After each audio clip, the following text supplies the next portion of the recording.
ગાંધીધામ શહેરમાં રહેનાર એક કિશોરીને લલચાવી, ફોસલાવી લગ્નની લાલચ આપી, અપહરણ કરી લઈ જઈ બાદમાં બળાત્કાર ગુજારનારા શખ્સને અહીંની કોર્ટે 20 વર્ષની સખત કેદનો ઐતિહાસિક ચુકાદો આપ્યો હતો। આ કેસની મળતી વિગતો અનુસાર શહેરમાં રહેનાર એક કિશોરી સાથે બોટાદના શખ્સ સોશિયલ મીડિયા થકી સંપર્કમાં આવ્યો હતો। આ શખ્સ ભોગ બનનાર સાથે મોબાઈલ ઉપર ચેટિંગ કરતો હતો।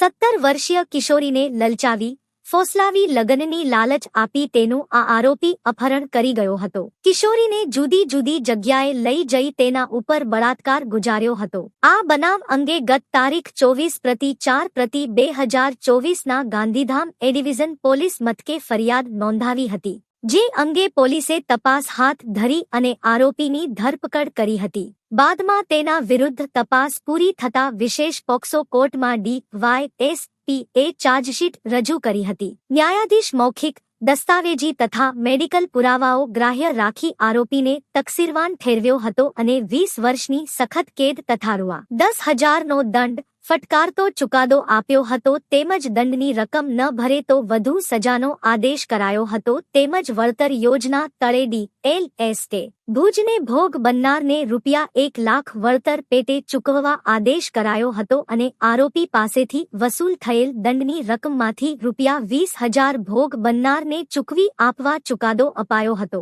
આ કેસમાં સરકાર તરફે સરકારી વકીલે હાજર રહી દલીલો કરી હતી।